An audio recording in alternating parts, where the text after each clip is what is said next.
Oi, gente! Nesse vídeo eu vou falar sobre o que acontece na infância que fere a criança e como esse processo continua operando na vida adulta.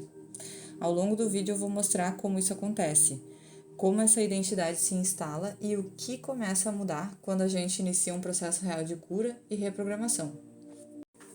Essas pessoas que crescem em lares onde as necessidades emocionais da criança não são supridas, estes lares onde a criança vive falta de afeto, de atenção, de amparo emocional, segurança, onde sentir incomoda, precisar é um problema, existir do jeito que ela é não encontra espaço.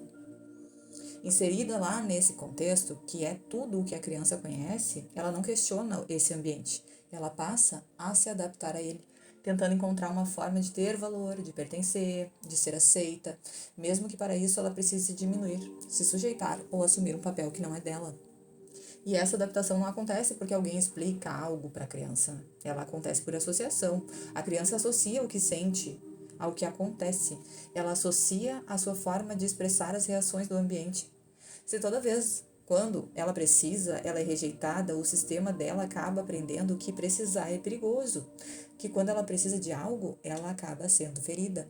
Toda vez que ela sente ou demonstra os sentimentos dela, isso gera um conflito, porque o sistema dela aprende que ela sentir é um problema, que os sentimentos dela não são importantes, que ela não deve expressar o que ela sente.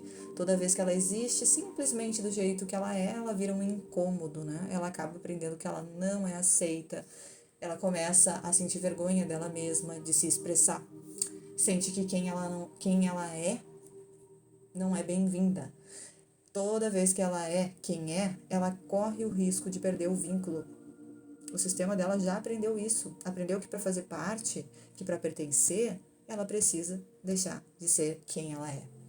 E esse aprendizado não acontece racionalmente. Esse tipo de vivência repetitiva condiciona o sistema emocional e mental, criando programas autodestrutivos. E é a partir dessas associações que a identidade começa a se organizar. Então, o que acaba acontecendo?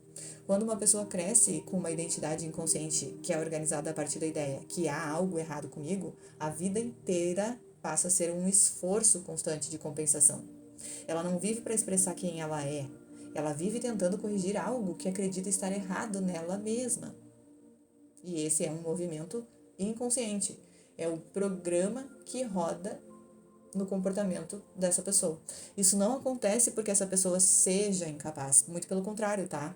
Geralmente são pessoas sensíveis, perceptivas, extremamente esforçadas. O problema não é falta de capacidade, o problema é a identidade a partir da qual a vida está sendo construída. E como essa identidade se forma? Ela se constrói justamente nesse movimento da criança em se adaptar. Ela percebe, ainda que sem palavras, que as necessidades dela não encontram resposta, que as emoções dela são excessivas e que a presença gera incômodo. E para continuar pertencendo, ela conclui inconscientemente: o problema sou eu.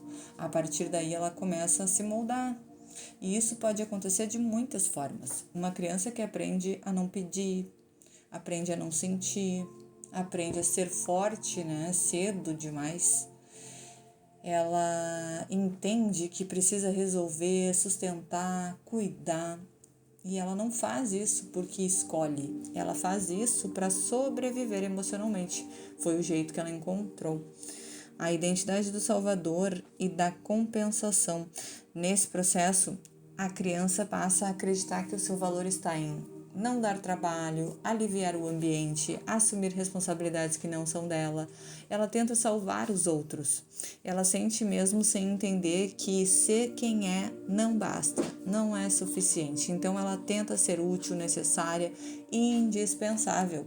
Não porque a criança queira poder, mas porque ela quer pertencer, ser importante, ela quer se sentir valorizada. E é assim que nasce a identidade do salvador, do cuidador.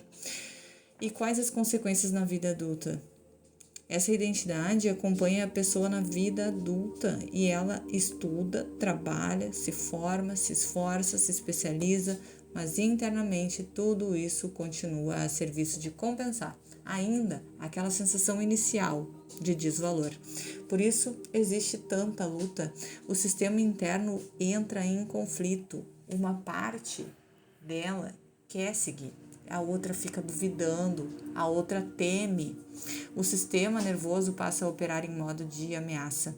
E o sistema nervoso em modo de ameaça não expande, ele sobrevive. Então a pessoa até faz, mas não sustenta, não confia, não se autoriza, não relaxa dentro do próprio sucesso. Ela não acredita nela mesma, não se percebe, não percebe suas conquistas. O prazer e o sucesso ficam invisíveis porque parecem perigosos.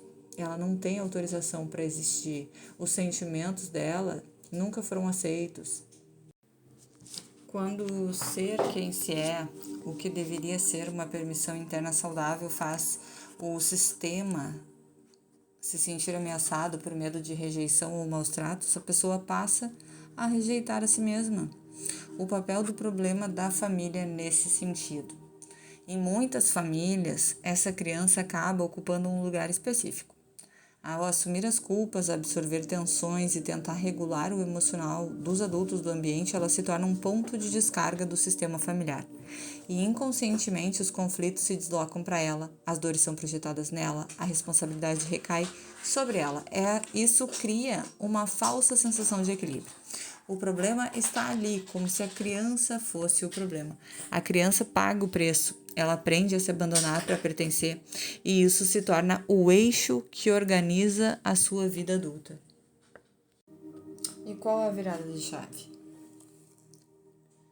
A virada de chave é que nada disso muda enquanto a pessoa tenta apenas agir diferente ou se comportar melhor.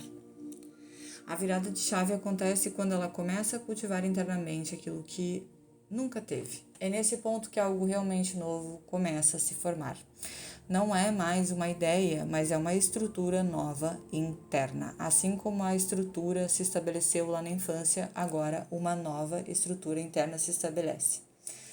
Internamente, isso significa desenvolver duas funções fundamentais. A primeira é a função materna interna, que fala sobre acolhimento, vínculo, cuidado, permissão de sentir e segurança emocional.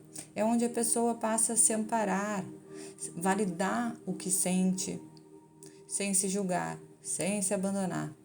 É a capacidade de ouvir a si mesma. A segunda é a função paterna interna, que é a estrutura, a direção, a sustentação, limite saudável, autorização para existir no mundo, avançar, realizar, prosperar. É a capacidade de se sustentar internamente. Essas funções não surgem prontas, elas são cultivadas na prática, e quando esse cultivo interno começa, a identidade começa a mudar. Ela passa a se sentir de um modo antigo de funcionamento, um modo que se relacionava com pessoas, situações, eventos a partir de adaptação, de sobrevivência e falta. À medida que essa identidade interna vai se organizando, as conexões externas também começam a se modificar. Isso não acontece por força de vontade, acontece porque o campo interno de referência mudou. A pessoa passa a se conectar com pessoas, situações e eventos que correspondem agora com essa nova forma de existir. Por isso, requer um período, uma adaptação, onde ocorre essa transição interna e pouco a pouco isso começa a se refletir e é possível ver externamente. São novas formas de vínculo, novas possibilidades de sustentação, novos eventos que antes não encontravam espaço. É nesse ponto que algo importante pode ser reconhecido com clareza. A vida te trata como você se trata, não é mesmo? Não é como punição ou recompensa, mas é o reflexo da estrutura interna, a partir da qual a vida é construída. E aquela estrutura interna, ela era uma estrutura adoecida. Antes existia uma cobrança interna constante e invisível, e essa cobrança interna comprometia a base de tudo o que era construído. E não necessariamente ela destruía tudo, mas ela impedia a sustentação de qualquer coisa. Onde falta acolhimento interno, falta base emocional. Onde falta estrutura interna, falta continuidade. Onde falta autorização interna, falta o sucesso, não pode se manter, né? A pessoa precisa sempre correr atrás, reconstruir, compensar, provar. E a virada acontece quando a fundação muda, é agora que muda.